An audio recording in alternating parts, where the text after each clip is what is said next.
ఎంత ఎదుగుతామో అంత అడిగి ఉండాలి, ఎంత ఎదుగుతామో అంత అడిగి ఉండాలి. అదే మానవ జీవితం. ఒక సముద్రం ఒడ్డుకు ఒక ఒర్రె ఉన్నది, చాలా పెద్ద కుంభవర్షం కురిసింది, పెద్ద పెద్ద చెట్లు ఉన్నాయి, ఉక్కుడేళ్ళకి వెళ్ళి కొట్టుకపోతున్నది.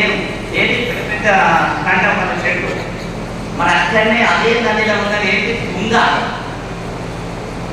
ఎంత పెద్ద సముద్రం లాంటి వచ్చిపోయినా కానీ తుంగ మాత్రం ఏరు కదలలేదు. ఏరు కదలేదా?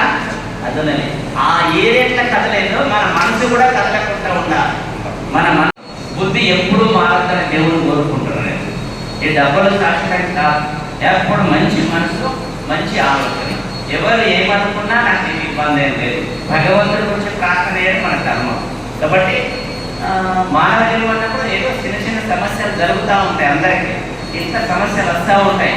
కానీ అత్త మీద కొడలు పడతాయి, కొడల మీద అంత పడతాయి, భార్య మీద భర్త పడతాడు, భర్త మీద భార్య పడతాయి. కానీ రోజు ఉండేది.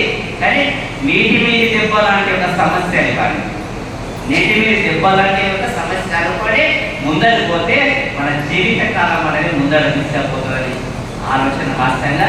ఎప్పుడు ఈర్ష్య కానీ, ఎప్పుడు ద్వేషం కానీ, కోపం కానీ, తన కోపం తన చేతిలో నేను చదువుకోలేదు అనగిందని అర్థమైందా? ఓలలో లేమో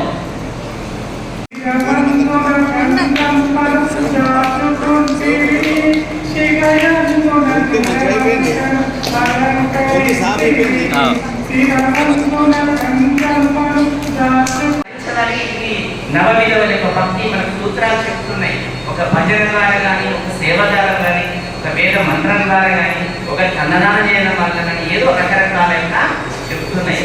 దాంట్లో మనం అనుసరించి మంచి ముందుకు పోవాలని ఎప్పుడైనా నేను ఇస్తూ ఉంటాను. మాకు ఇంతలో అంతను మరి బిడ్డల పంతుల యొక్క ఆలోచన, వాళ్ళ ఆశీస్సులు, అమ్మ ఆశీస్సులు, వాళ్ళ ఆశీస్సులు మాకు కోటగిరి నాగనాథ శాస్త్రి వారు ఒక పురుషున్నప్పటి నుంచి మాకు అనుబంధం, ప్రేమ, ఆత్మీయత. వారి యొక్క సంస్కారమే మనకి ఇట్లా అంటారు. దాంతోపాటు మాకు మన అంకిస్వామి నిపాసులు భాస్కర్ ఎప్పుడు నందిపేట వచ్చినప్పుడల్లా హాస్టల్ గోల్కి వచ్చేవాడు, నిజామాబాద్ వచ్చేవాడు. ఆయన అనుగ్రహంతో ఇవన్నీ కూడా ఆ రోజు